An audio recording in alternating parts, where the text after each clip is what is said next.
નમસ્તે, અમે નાટક કરી રહ્યા છીએ. ધોરણ 8 વિષય ગુજરાતી, પાઠ 7નો દેશભક્ત જગૃશ્ય.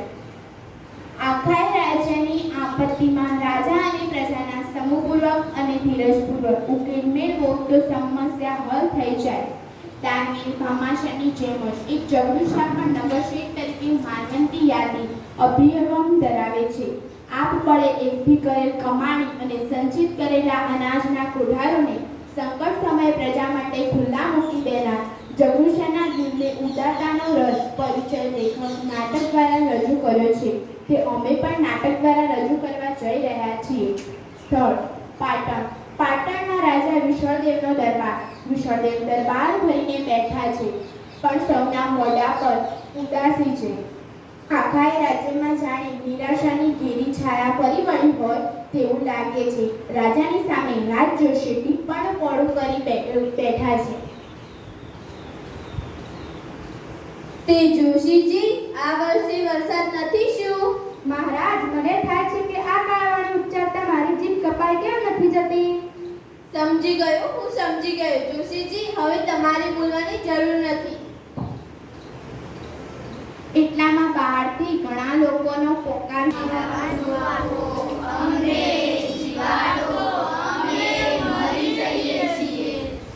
મારી રાંકડી રૈયત ભૂખે મરે છે.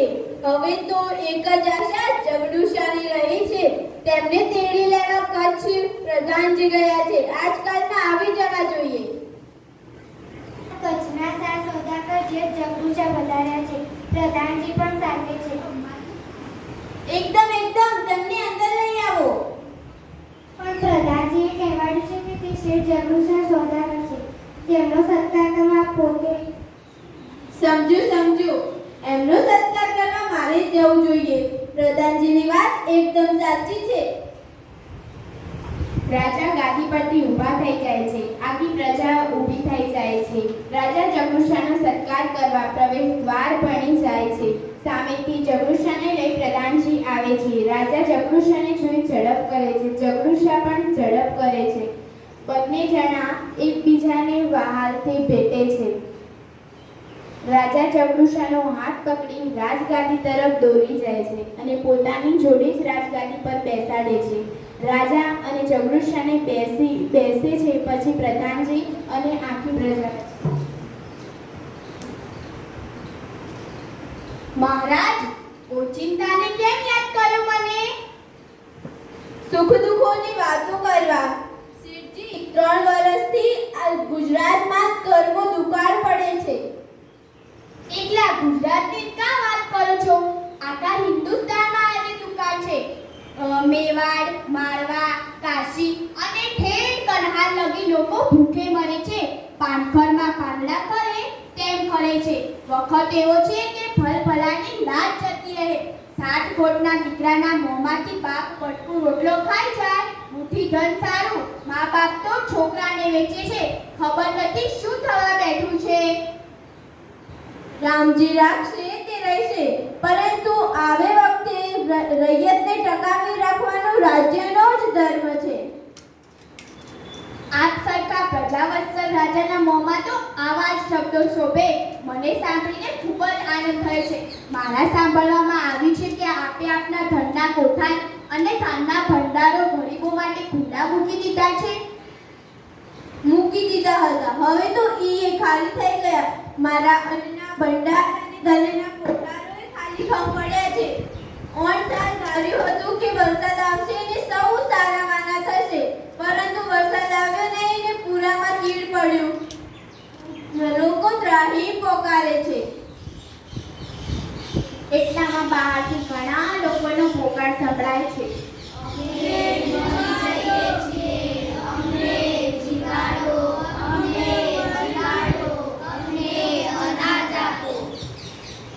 ભૂખ્યા ગળામાંથી પૂરો અવાજ નીકળતો નથી. વસ્તીનું આ દુઃખ એ મારું દુઃખ છે, પરંતુ મને નિવારણનો કોઈ રસ્તો દેખાયો નહીં અને હું મૂંઝાયો. ત્યારે તમે યાદ આવ્યા. હું યાદ આવ્યો? કેવી રીતે? મારા સાંભળવામાં આવ્યું છે કે પાટણમાં જગૃશ્યાની કેટલીક અનાજની વખારો છે. જગડુશાની માલિકની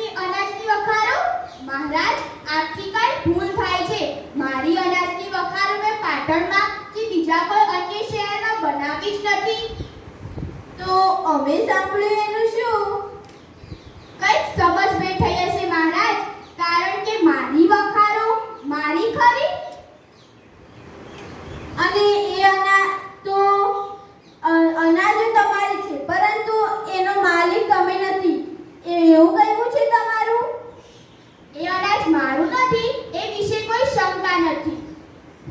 અને વખારોનું અનાજ એ અનાજ મારું નથી. તો એ કોને દીધું, ક્યારે દીધું, કેમ દીધું? હું તમને એના મોં માગ્યા દામ આપત. એ અનાજ મેં કોને દીધું, ક્યારે દીધું એ જાણવું હોય તો એક કામ કરો, તે વખારો ઉઘડાવો અને તેની તપાસ કરાવો. એ કેવી રીતે ખબર પડશે? એમ જ ખબર પડશે, કારણ કે દરેકે દરેક વખારની અંદર ભીંતપત્ર પર તાંબાપત્રના લેખ ચડાવી રાખ્યા છે. તેના અંદર અનાજના માલિકનું નામ ઠામ બધું જ મળી રહેશે. ઠીક છે, હું એ માલિકી પાસે જઈશ ને કહીશ કે હું સુકાળ થઈ તને એક એક દાણો મોતી ગણીને આપીશ, પરંતુ આજે મારી આટલી દયા કર. જે રાજાના દિલમાં રૈયતના આવો સુખ દુઃખનો ખ્યાલ હોય તેને તો અનાજ જરૂર મળી રહેશે. કોટવાલજી જાઓ, વખારો ઉગાડો અને લેખ અહીં લઈ આવો. જેવી આજ્ઞા મહારાજ. મહારાજ, આપે આટલી તકલીફ લેવાની કાંઈ જરૂરત નથી. મેં મારા માણસોને લેખ લેવા ક્યારના મોકલી દીધા છે, તે આવતા જ હશે. એટલામાં એક માણસ હાથમાં તાંબપત્ર લઈ સભામાં પ્રવેશે છે. બધા તેની સામે જોઈ રહે છે. તે રાજાને અને જગડુશાને પગે લાગી તે તાંબાપત્ર જગડુશાના હાથમાં મૂકે છે. જગડુશા તે રાજાને આપે છે.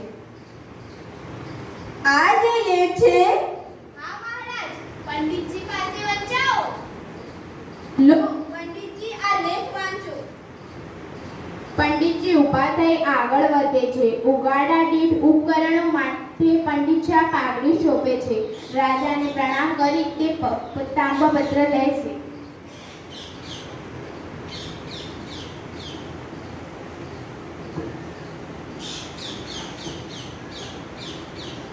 મહારાજ સાંભળો, આ વખાર જગદુશાની છે, પણ વખારમાંનું બધું અનાજ તેના ભૂખે મરતા ગરીબ ભાઈ બહેનોનું છે.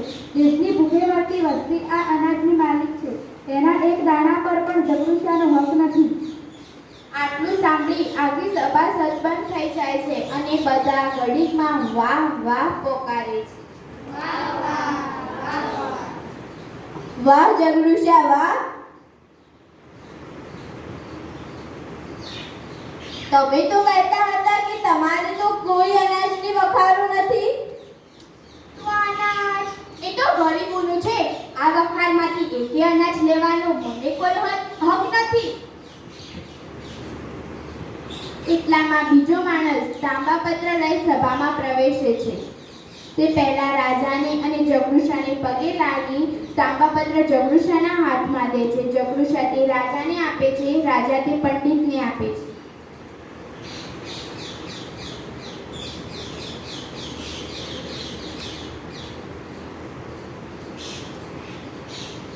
મહારાજ સાંભળો, આ વખાર જગદુશાની છે, પણ વખારમાંનું બધું જ અનાજ એના ભૂખે મરતા ગરીબ ભાઈ બાંડુનું છે. દેશની ભૂખે મરતી વસ્તી આ અનાજની માલિક છે. એના એક દાણા પર પણ જગદુશાનો હક નથી.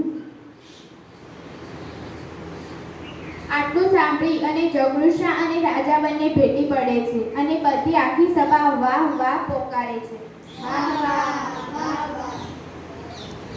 વાહ જગડુશા વાહ.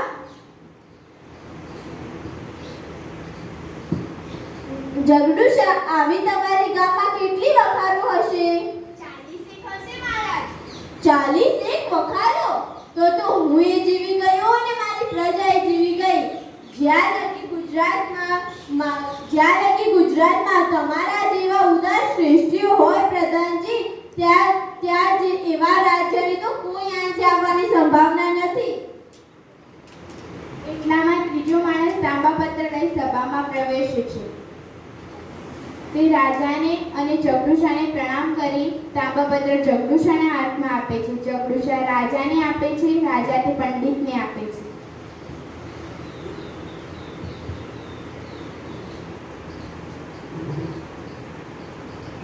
હવે ત્રીજી વખારનો આ લેખ સાંભળો. આ વખાર જગડુશાની છે, પણ એના અનાજના એક દાણા પર પણ જગડુશાનો હક નથી. દેશની ભૂખે મરતી વસ્તી આ અનાજની માલિક છે. આટલું સાંભળતા જ બધા તાંબાપત્ર લઈ સભામાં પ્રવેશે છે.